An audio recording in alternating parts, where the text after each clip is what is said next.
আসসালামু আলাইকুম, স্বাগত জানাচ্ছি RTV সন্ধ্যার সংবাদে। আপনাদের সাথে আছি আমি ফারজানা তানি, আমি রিদওয়ানা বিনতে জলিল। গণতন্ত্র হত্যাকারী দেশ থেকে পালিয়ে গিয়ে বিজয় নষ্ট করার ষড়যন্ত্র করছে বলে মন্তব্য করেছেন বিএনপি মহাসচিব মির্জা ফখরুল ইসলাম আলমগীর। আর জামায়াতের আমির ডাক্তার শফিকুর রহমান বলেছেন, সাম্প্রদায়িকতার গুজব ছড়িয়ে আন্দোলনকে ভিন্ন খাতে নেয়ার অপচেষ্টা হচ্ছে।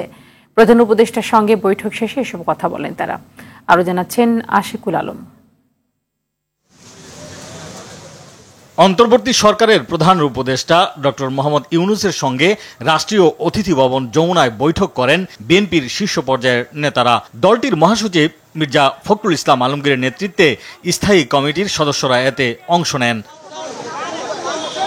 বৈঠক শেষে মির্জা ফখরুল ইসলাম আলমগীর বলেন, যারা ছাত্র ও শিশুদের হত্যা করেছে তাদের সঙ্গে আলোচনা নয়। যারা বাংলাদেশের অধিকারকে হরণ করে নিয়েছিল তারা আবার বাইরে থেকে, বিদেশ থেকে, এখান থেকে পালিয়ে গিয়ে ভারতে অবস্থান নিয়ে সেখান থেকে বাংলাদেশের যে বিজয় অর্জন হয়েছে জনগণের, সেই বিজয়কে নস্যাৎ করার জন্য আবার চক্রান্ত শুরু করেছে। মাইনরিটির ওপরে অত্যাচার নির্যাতনের যে একটা গল্প ফাঁদা হয়েছে, সেই গল্পটা পুরোপুরিভাবে উদ্দেশ্যমূলক এবং বাংলাদেশকে মেলাইন করা, এই সরকারকে মেলাইন করা, ছাত্র জনতার আন্দোলনকে একেবারে নস্যাৎ করে দেওয়ার আরেকটি চক্রান্ত। বিএনপির স্থায়ী কমিটির সদস্য সালাউদ্দিন আহমেদ বলেন, দেশের সার্বিক ব্যবস্থাপনার সংস্কারে অন্তর্বর্তী সরকারকে সময় দিতে চান তারা। রাষ্ট্রীয় কাঠামোগুলোর সংস্কার, গণতান্ত্রিক প্রতিষ্ঠানগুলো আবার বিনির্মাণ করা, সাংবিধানিক সংস্কার এবং গণতান্ত্রিক প্রতিষ্ঠানগুলো দাঁড়িয়ে গেলে ভবিষ্যতে আমাদের এই প্রজন্মকে, আমাদের পরের প্রজন্মকে এগুলো নিয়ে আর কোনোদিন সংগ্রাম করতে হবে না। সেই হিসাবে আপনারা সিদ্ধান্ত গ্রহণ করবেন। ওনারা বলেছেন আমরা আপনাদের সহযোগিতা চাই, আমরা বলেছি আমাদের শতভাগ সহযোগিতা সবসময় থাকবে। পরে প্রধান উপদেষ্টার সঙ্গে বৈঠক করেন জামায়াতে ইসলামের আমির ডাক্তার শফিকুর রহমানের নেতৃত্বে 11 সদস্যের প্রতিনিধি দল। 1 ঘন্টার বৈঠক শেষে জামায়াতের আমির জানান, সরকারকে সহযোগিতা করলে দেশে শৃঙ্খলা ফিরে আসবে। আমাদের এইখানে বিভিন্ন ধর্মাবলম্বী মানুষ যারা আছেন তাদের উপর বিভিন্ন জায়গায় কিছু হামলা হয়েছে, কিন্তু হামলাটা ধর্মীয় কারণে হয়েছে নাকি রাজনৈতিক কারণে হয়েছে এটা খুঁজে বের করতে হবে। ইতিমধ্যে বিভিন্ন সম্প্রদায়ের, ধর্মীয় সম্প্রদায়ের যারা আছেন তারাই বলেছেন যে সব মামলাকে ধর্মীয় মামলা বলে চালিয়ে দেওয়া যাবে না। জামায়াতের বিরুদ্ধে নিষেধাজ্ঞা জনগণ মেনে নেয়নি বলেও মন্তব্য করেন ডাক্তার শফিকুর রহমান। কেউ আমাদেরকে নিষিদ্ধ করে দিলই বলে আমরা নিষিদ্ধ হয়ে গেলাম, এটা আমরা মনে করি না। আশিকুল আলম, RTV, ঢাকা। আওয়ামী লীগ দল পুনর্গঠন করতে চাইলে সমস্যা নেই, তবে বিশৃঙ্খলার চেষ্টা হলে পরিণতি ভালো হবে না বলে হুঁশিয়ারি দেন স্বরাষ্ট্র উপদেষ্টা এম শাখাওয়াত হোসেন। এছাড়া আইন শৃঙ্খলা বাহিনীর কাছ থেকে লুট হওয়ায় অস্ত্র 7 দিনের মধ্যে থানায় জমা দেওয়ার নির্দেশ দেন তিনি। সকালে ঢাকার সম্মিলিত সামরিক হাসপাতালে এসব কথা বলেছেন তিনি। সুমন তানফিরের প্রতিবেদন। দেশজুড়ে সংঘর্ষে আহত আনসার সদস্যদের খোঁজ নিতে সোমবার ঢাকা সেনানিবাসের সম্মিলিত সামরিক হাসপাতাল পরিদর্শনে যান স্বরাষ্ট্র উপদেষ্টা অবসরপ্রাপ্ত brigadier general M Shakhawat Hossain. এ সময় আন্দোলন সংঘর্ষে হতাহতের ঘটনায় নিন্দা জানিয়ে তদন্তের আশ্বাস দেন তিনি। সারা দেশে লুট হওয়া ও অনুমোদনহীন আগ্নেয়াস্ত্র 19 আগস্টের মধ্যে নিকটস্থ থানায় জমার নির্দেশ দেন উপদেষ্টা। এ সময়ের মধ্যে অবৈধ অস্ত্র জমা না দিলে মামলা দায়ের সহ কঠোর ব্যবস্থার হুঁশিয়ারি জানান তিনি। পুলিশের ফায়ারিং এ কম লাগছে, এদের সিভিলিয়ান ড্রেসে হাতে 7.62, আপনারা নিজেই দেখছেন 7.62 মানে 7.62 রাইফেল। এখন ইনভেস্টিগেশন করার, ম্যাসিভ ইনভেস্টিগেশন দরকার যে এরা কারা, কাদের হাতে এই রাইফেল, যেটা প্রহিবিটেড রাইফেল, কাদের হাতে এটা আসছে। যাদের হাতে এই আনঅথরাইজড ওয়েপন আছে, আগামী 7 দিনের মধ্যে তারা নির্দিষ্ট থানায় জমা দেবেন। যদি জমা না দেন তাহলে দুইটা চার্জ লাগবে। একটা হচ্ছে অবৈধ ওয়েপন, আর একটা হচ্ছে সরকারি নিষিদ্ধ ওয়েপন আপনাদের হাতে। সাংবাদিকদের প্রশ্নের জবাবে স্বরাষ্ট্র উপদেষ্টা বলেন, আওয়ামী লীগ নিজেদের দল পুনর্গঠন করায় কোনো সমস্যা নেই, তবে যে কোনো বিশৃঙ্খলার চেষ্টা হলে পরিণতি ভালো হবে না বলেও হুঁশিয়ারি দেন তিনি। এদেশের লোক এত তাড়াতাড়ি ভুলে নাই, সময় দেন হয়তো ভুলে যাবে। যাকে ধরছিলেন নেতা, সেই নেতারা এখন পালিয়ে বেড়াচ্ছে। আপনারা বরং পার্টিকে, এটা অনেক বড় পার্টি এবং I have lot of respect for Awami League. এটা যেটা বললাম যে এটা এই দেশের প্রধান পার্টি একরকম, এটা পার্সোনাল কোনো কারণে নষ্ট করবেন না। হত্যাকাণ্ডে জড়িত কোনো অপরাধীকেই ছাড় দেওয়া হবে না বলে স্পষ্ট জানিয়ে দেন স্বরাষ্ট্র উপদেষ্টা। সুমন তানভীর, RTV, ঢাকা। দ্রুত সময়ের মধ্যে সকল মন্ত্রণালয়কে কার্যকর করার নির্দেশ দিয়েছেন অন্তর্বর্তী সরকারের প্রধান উপদেষ্টা ডক্টর মোহাম্মদ ইউনূস।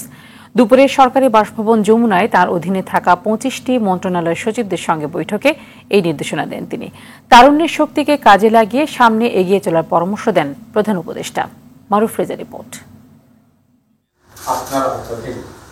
অন্তর্বর্তীকালীন সরকার প্রধান উপদেষ্টা হিসেবে দায়িত্ব গ্রহণের পর তার অধীনে থাকা 25 মন্ত্রণালয়ের জ্যেষ্ঠ সচিব আর সচিবদের সঙ্গে বৈঠক করেন ডক্টর মোহাম্মদ ইউনূস।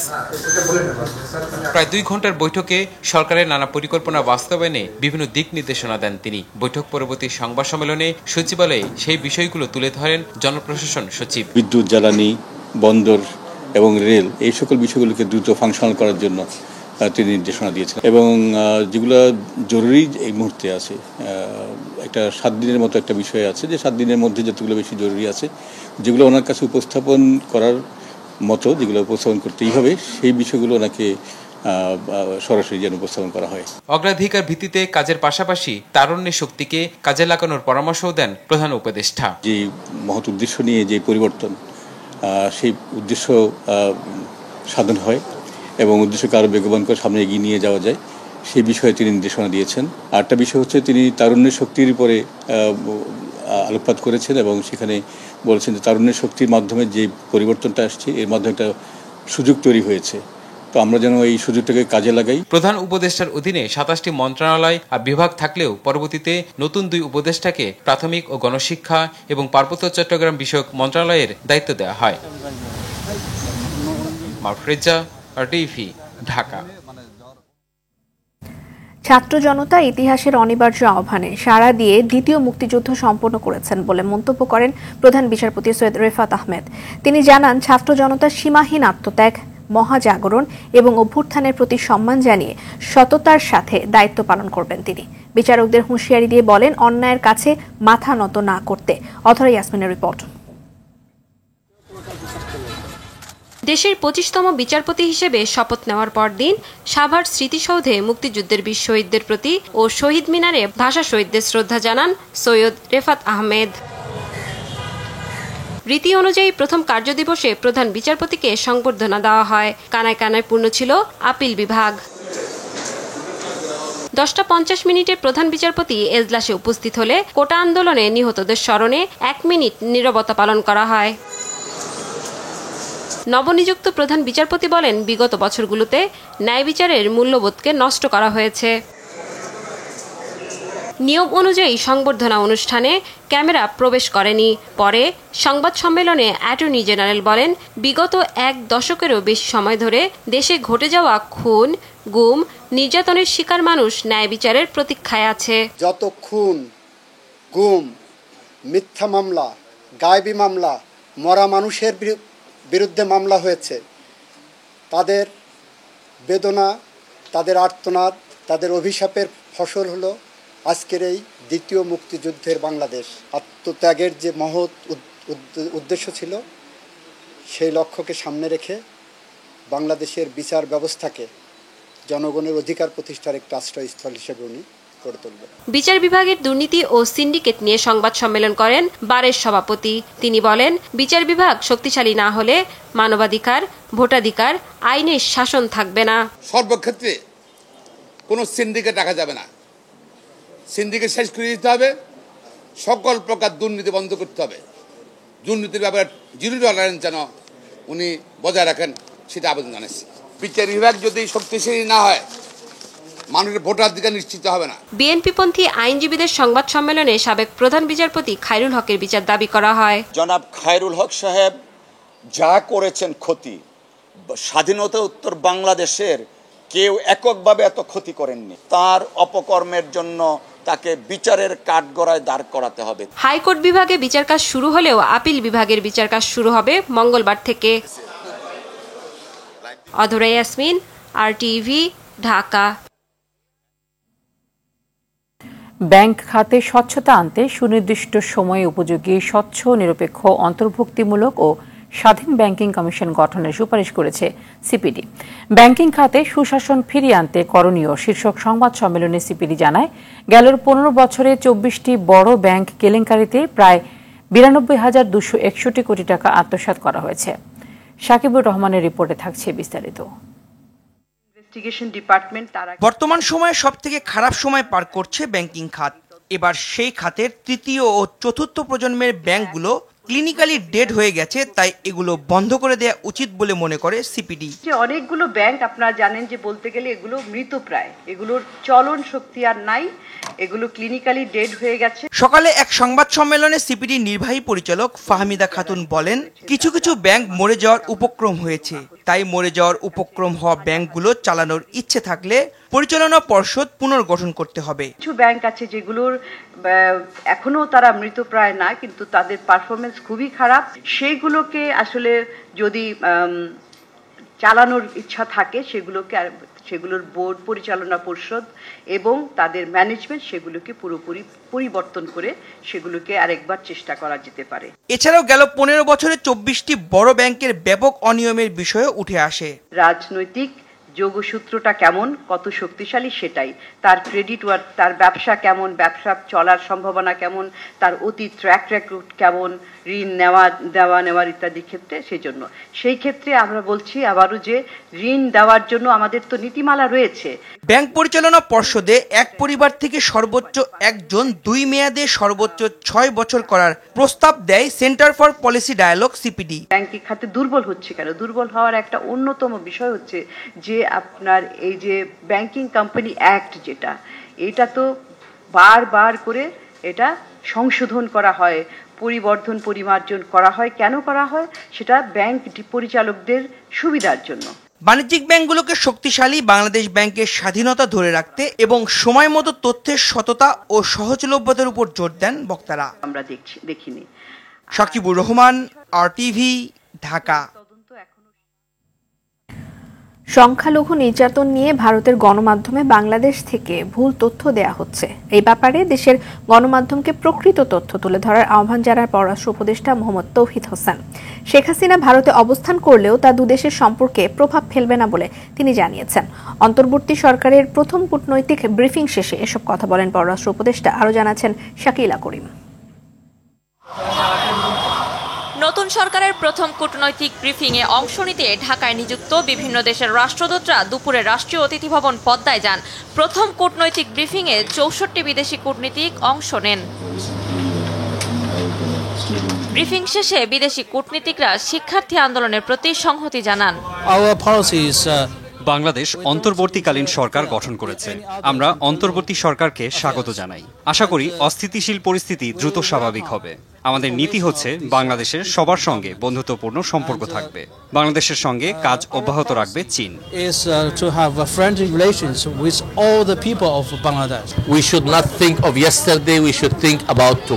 আমরা গতকাল নয় আগামীর দিকে তাকাতে চাই, অতীত নয় ভবিষ্যৎ নিয়ে ভাবতে চাই।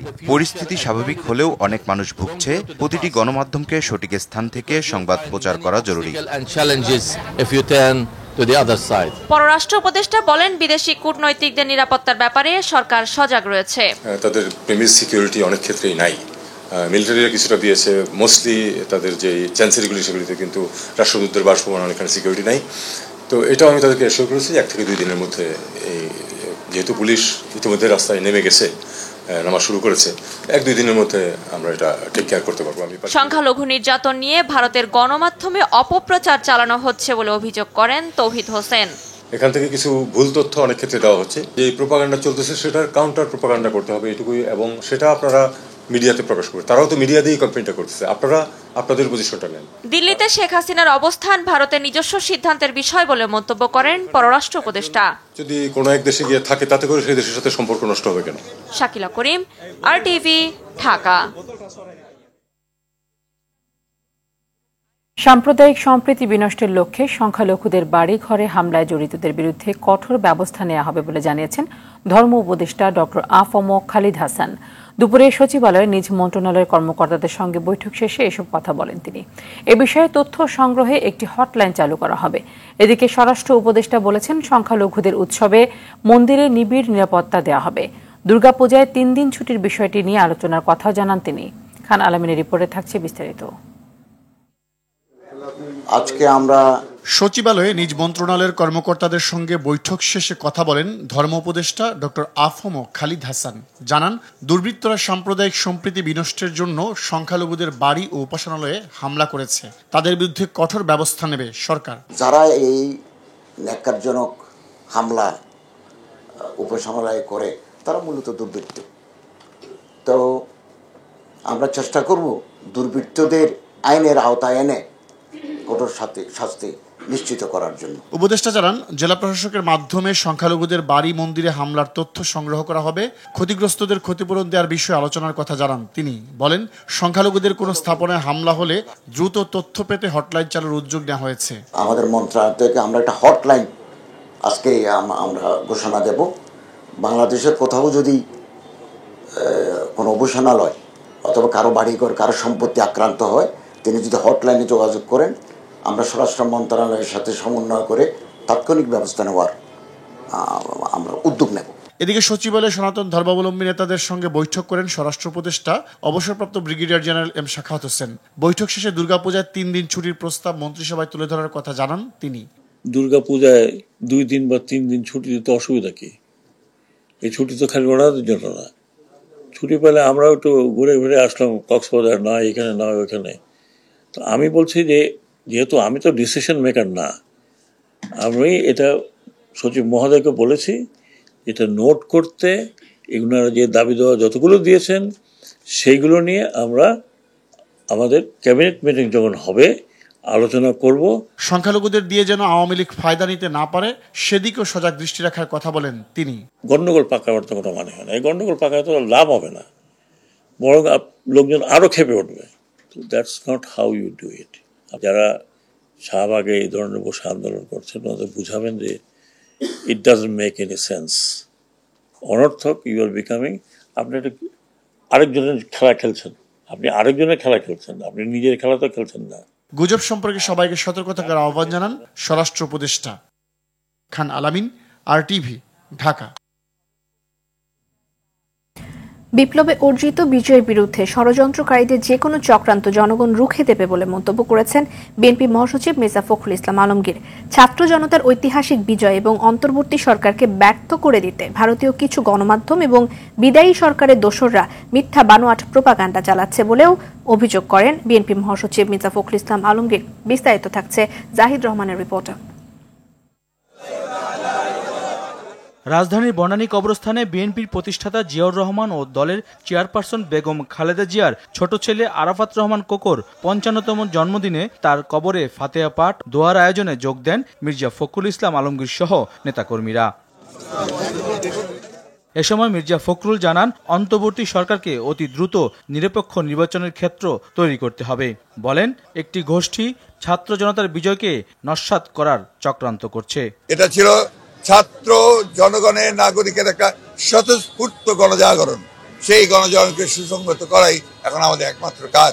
শেখ হাসিনা বলুন আর অন্যান্যরা বলুন, তারা সবাই এখন এটাকে বিভ্রান্ত করার চেষ্টা করবে।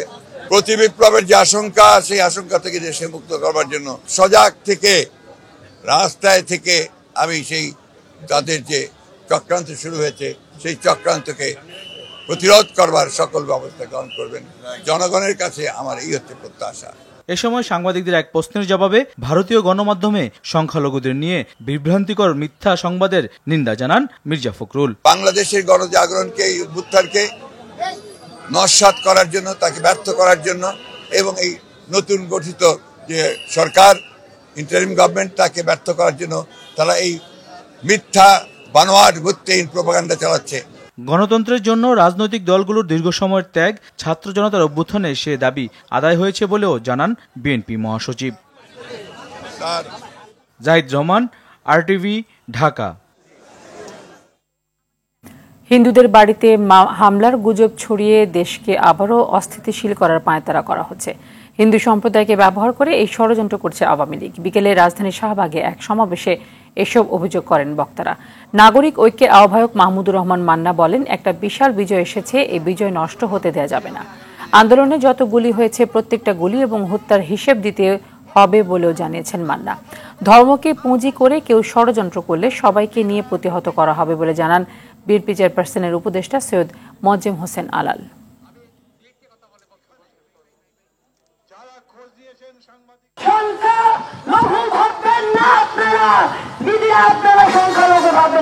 আমরা বাংলাদেশি, আমার দেশে আমার যেমন অধিকার, আমার একটি মুসলিম ভাই সেই অধিকার।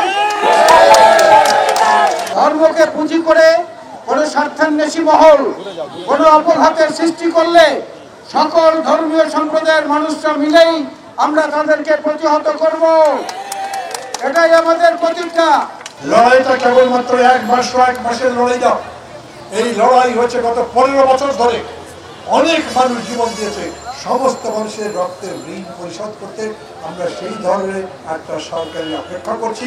আর এই সরকারকে বলছি, সেই সরকার যাতে আসতে পারে, সেই রকম সরকার, জনগণের নির্বাচিত সরকার, সত্যিকার যাতে ভোট হতে পারে, সেই রকম ভোট তৈরির পরিবেশ তৈরি করাই আপনাদের দায়িত্ব। অন্তর্বর্তী সরকারের উপদেষ্টা হিসেবে আগামীকাল শপথ নেবেন ফারুক আজম। বেলা 11টায় বঙ্গভবনে রাষ্ট্রপতি মোহাম্মদ শাহাবুদ্দিন তাকে শপথ পড়াবেন। ফারুক আজম যুক্তরাষ্ট্রে থাকায় গত 8 আগস্ট শপথ নিতে পারেননি। তিনি রবিবার রাতে দেশে ফিরেছেন। বৈষম্য বিরোধী ছাত্র আন্দোলনের মুখে 5 আগস্ট প্রধানমন্ত্রীর পদ থেকে পদত্যাগ করে দেশ ছাড়েন শেখ হাসিনা। ওই দিনই বিলুপ্ত হয় মন্ত্রিসভা। 6 আগস্ট দ্বাদশ জাতীয় সংসদ ভেঙে দেন রাষ্ট্রপতি। এরপর গত 8 আগস্ট শপথ নেয় অন্তর্বর্তীকালীন সরকার। সরকারের প্রধান উপদেষ্টা হিসেবে দায়িত্ব নেন শান্তিতে নোবেলজয়ী অর্থনীতিবিদ ডক্টর মোহাম্মদ ইউনুস। শুক্রবার প্রধান উপদেষ্টা এবং অন্য উপদেষ্টাদের দফতর বণ্টন করে প্রজ্ঞাপন জারি করে মন্ত্রিপরিষদ বিভাগ।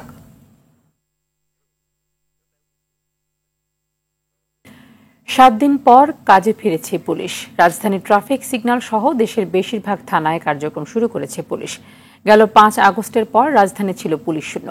সেই সময় সড়কে ছিল না কোনো ট্রাফিক পুলিশ। ট্রাফিক পুলিশের অনুপস্থিতিতে এই কয়দিন দায়িত্ব পালন করেছেন শিক্ষার্থীরা। ইকবাল অনেক জানাচ্ছেন বিস্তারিত।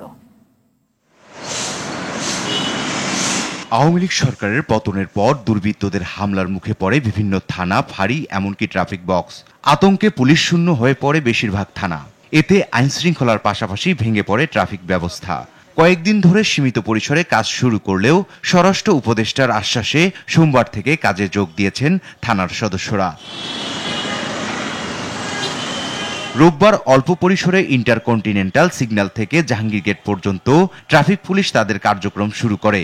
তবে সোমবার সকাল থেকে রাজধানীর সড়কে যানবাহনের শৃঙ্খলা ফেরাতে প্রতিটি সিগন্যালে পুরোপুরি কাজ শুরু করেছে ট্রাফিক পুলিশ। আমাদের ভিতর কোনো ভয় নেই, কারণ হচ্ছে কি, আমরা মানুষের জন্য কাজ করি। মানুষ যেন রাস্তায় যানজটে নাকাল না হয়, মানুষ যেন স্বাভাবিকভাবে তার জীবনযাত্রা পরিচালনা করতে পারে, সেই ক্ষেত্রে আমরা ট্রাফিক পুলিশ শতভাগ মানুষের পাশে থেকে কাজ করি। এই জন্য সকাল থেকে শত শত মানুষ আমাদেরকে অভিনন্দন জানিয়েছে। এদিকে দেশের বিভিন্ন জেলায় সড়কের শৃঙ্খলা ফেরাতে পুলিশের পাশাপাশি দায়িত্ব পালন করেছে শিক্ষার্থীরা। আমরা সচল ছিলাম, আছি এবং থাকবো। সারা দেশে পুলিশের কার্যক্রম স্বাভাবিক হতে শুরু করেছে। থানার নিয়মিত কার্যক্রম, সড়কে ট্রাফিকের দায়িত্ব পালন সহ টহলেও বের হচ্ছে পুলিশ। এতে স্বস্তি ফিরেছে সাধারণ মানুষের মাঝে। পূর্ণাঙ্গ রূপে প্যাট্রোলিং, ট্রাফিক ব্যবস্থাপনা, গার্ডিং, ভিভিআইপি প্রোডাকশন থেকে শুরু করে অন্য যেসব কার্যাবলী পুলিশের রয়েছে সেগুলো পুরো মাত্রায় আমরা সকাল থেকে শুরু করেছি। খুব প্রাউড ফিল করতেছি, আমরা নিজের ক্ষমতা বলে নিজের ভাবে নিজেরা কাজ করতেছি, অত সুন্দরভাবে কাজ করতেছি। রাস্তায় কোনো যানজট নাই এবং ছাত্র, ক্যাডেট, আমরা সবাই ট্রাফিক সবাই আমরা আছি। যেসব থানায় অগ্নিসংযোগ ও ভাঙচুর হয়েছে সেগুলোর সংস্কার করে দ্রুতই কার্যক্রম শুরুর কথাও জানানো হয় আইনশৃঙ্খলা বাহিনীর পক্ষ থেকে। ইকবাল অনিক, RTV, ঢাকা। সারা দেশে শুরু হয়েছে ট্রেন চলাচল, তবে আজ চলছে পণ্যবাহী ট্রেন। মঙ্গলবার শুরু হবে স্বল্প দূরত্বের মেইল, লোকাল এবং কমিউটার ট্রেন চলাচল। আর বৃহস্পতিবার থেকে চলাচল করবে আন্তনগর ট্রেন। সকাল 6:10 কমলাপুর রেল স্টেশন থেকে চট্টগ্রামের উদ্দেশ্যে ছেড়ে যায় একটি পণ্যবাহী ট্রেন। কোটা সংস্কার আন্দোলনকে ঘিরে সরকার কারফিউ জারি করলে 19 জুলাই থেকে সারা দেশে অনির্দিষ্টকালের জন্য সব ধরনের যাত্রী এবং কন্টেইনারবাহী এবং তেলবাহী ট্রেন চলাচল বন্ধ ঘোষণা করে রেল কর্তৃপক্ষ। 1 আগস্ট স্বল্প দূরত্বে শুরু হলেও ছাত্র আন্দোলনের ডাকা অসহযোগ কর্মসূচির প্রথম দিন আবারও বন্ধ হয় ট্রেন চলাচল। এরপর 2 আগস্ট থেকে কন্টেইনারবাহী ট্রেন চলাচল শুরু হলে আন্দোলনের মুখে 3 আগস্টের পর তা বন্ধ হয়ে যায়।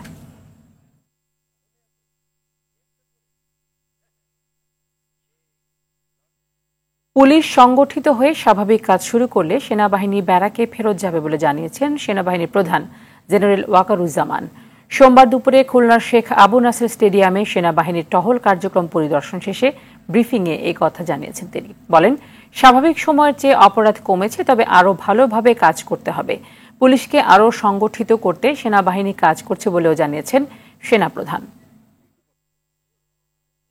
পুলিশকে আরও সংগঠিত করতে হবে এবং তাহলে নিশ্চিত যে আমরা আবার একদম স্বাভাবিক অবস্থা আমরা ফেরত যাব, সেই দিকেই আমরা কাজ করে যাচ্ছি। আমরা দিনরাত কাজ করে যাচ্ছি। আমার সেনাবাহিনী সমস্ত ডিভিশনগুলো ডিপ্লয় আছে বাংলাদেশের বিভিন্ন জায়গায় এবং আমরা ইনশাআল্লাহ খুব শীঘ্রই একেবারে পরিস্থিতি স্বাভাবিক হয়ে যাবে এবং পুলিশ ফোর্স যখন আবার সুন্দরভাবে তাদের কার্যক্রম শুরু করবে তখন আমরা সেনানিবাসে ফেরত যাব।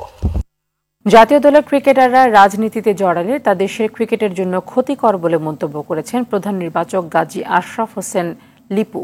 দুপুরে বিসিবিতে সংবাদ সম্মেলনে এমন মন্তব্য করেন তিনি। এ সময় তিনি সাকিবের দলভুক্ত হওয়ার কারণ নিয়েও কথা বলেন। আরও জানাচ্ছেন নাজমুস সাকিব। পাকিস্তানের বিপক্ষে 2 ম্যাচের টেস্ট সিরিজ শুরু হবে চলতি মাসের 21 তারিখ থেকে। এ দলের সাথে আগেই পাকিস্তান গেছেন মুমিনুল মুশফিকরা। সিরিজে অংশ নিতে জাতীয় দলের বাকি ক্রিকেটাররা সোমবার দুপুরে ঢাকা ছাড়েন। দীর্ঘদিন পর সাদা পোশাকের ক্রিকেটে ফিরতে যাচ্ছেন পেসার তাসকিন আহমেদ। এই সিরিজ দিয়ে বাংলাদেশের পারফরম্যান্সেও পরিবর্তনের আশা এই পেসারের।